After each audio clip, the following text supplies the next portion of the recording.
Beggary is not really always the result of destitution. It is more of an institutionalized way of earning money in India. Though, of course, some beggars may be forced to beg because of no means of earning. But largely speaking, begging in India is a kind of scam, you could say. Beggars consciously dress up in dirty and torn clothes in order to play upon the sympathy of the passers by, especially at religious places like temples, mosques, churches, gurudwaras, also at bus stops, railway stations, traffic signals, etc. Reema thought of Sharon Ma'am's lecture yesterday as she waited for Parul at the bus stop on her scooter. This was their daily routine since a year. Parul would hop over and together they would go to college. They attended the same college, studied the same subjects, and even attended the same coaching class for the UPSC exams. Reema always dreamt of meeting a young, handsome, dashing, Casanova type of a man at the bus stop. But all she saw early in the morning were a few students, one or two hawkers, a couple of middle aged commuters, and, of course, a large group of beggars dressed in worn out clothes with their dirty bodies smelling of perspiration and sweat, ready to stop every commuter at the bus stop, haggling for a coin or two.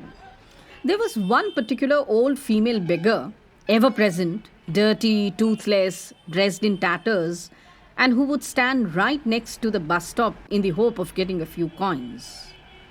This beggar would always greet Reema with a smile. Though Reema never responded, the beggar still smiled at her. She just needs money, thought Reema. The bunch of beggars would generally be talking loudly at this hour, and usually there would be loud, raucous arguments and sometimes even fist fights. Parul was late today, and her phone too was switched off. The first lecture in the college was by Sharon Ma'am, and boy was she strict. A minute late in entering her class, and you had to sit over stale sandwiches and cold chai in the canteen for that hour. Reema now began to get very concerned. She looked at her watch every 5 seconds. Suddenly, the old beggar appeared from behind and with a smile told Reema, आ जाएगी तुम्हारी दोस्त." Reema was in no mood to entertain the beggar. She stared at her with a lot of annoyance. The old hag is just doing her dhanda, thought Reema. अगर friend आ जाएगी तो मुझे पैसे देना, the old beggar interjected. Reema couldn't decide if she was more irritated by the beggar or more worried by Parul's absence. On the horizon appeared two buses, numbers 44 and 102. Almost everyone on the bus stop boarded either of the two. Reema now realized that she was alone at the bus stop, except, of course, for that old beggar. The old hag turned around to give her another smile and then stretched her hand towards Reema. For a moment, Reema was petrified. She thought that the beggar was going to hit her or physically touch her and pester for some coins. But in her hand, the beggar held a toffee. Reema coiled at the thought of taking the toffee from her dirty hand. Chee! How can I take anything from this dirty thing?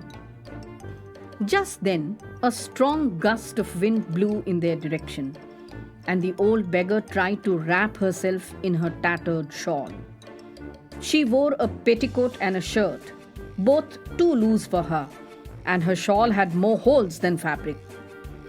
The beggar's hair was matted and body covered with dust and dirt. Behind her, Reema could see a tattered blanket and a dirty small bundle. The beggar again smiled at Reema and offered her the toffee. Somehow, this gesture touched Reema's heart. Even in her extreme poverty, At least the beggar was trying to offer Rima something to eat. Rima smiled back and nodded her head in refusal. Rima realized that perhaps beggary was not as it was being taught to them. There were good beggars too, like this one, poor old woman. She might have been thrown out of her house by the children. Or she may not have any children at all, and the relatives may have thrown her out. Who knows? She may even have been rich at one time. And now look at her, reduced to begging on the university road for a few coins. Rima thought with some anger that if Sharon ma'am had seen this poor beggar dressed in the bare minimum clothes on an early December morning, but with a heart of gold, offering toffees to strangers, then the professor would have certainly changed her theory. Professors aren't always right, are they? Thought Rima. Just then, Parul came running over and hopped over onto the scooter. Rima was so happy and so relieved to see her friend. Sorry, I got a plate. And then no battery in the phone, yaar. Chal, fatafat. 1 minute, Parul. 1 minute. Do you have some money? Yes. But why? I want to give some money to this beggar. To this beggar? But why? Don't you remember what Sharon ma'am said in the lecture yesterday? Rima glared at Parul. Keep quiet, just give me the money, she said firmly. Parul reluctantly gave her a 100 rupees note, as that was all she had. And without a second thought, Rima gave the 100 rupees note to the beggar, who of course gladly accepted it. Parul was aghast. Tu pagal hai? Why did you give 100 rupees to that beggar? Arey, don't you remember what Sharon ma'am told us about beggars in class? Parul, keep quiet. Professors aren't always correct. ठीक है? Right at that moment, a car pulled up at the bus stop. The driver leaned towards the passenger door and opened it. For a moment, the two girls thought that someone had seen them alone and would now try to harass them.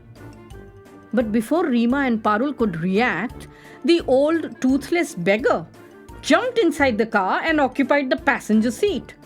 She leaned out of the window and looked at Rima. ये मेरा बेटा है. रोज सुबह ये मुझे यहीं से घर ले जाता है. शाम को फिर रख जाता है.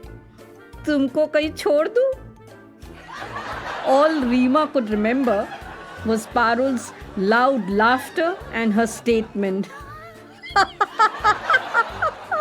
My dear, professors are almost always correct.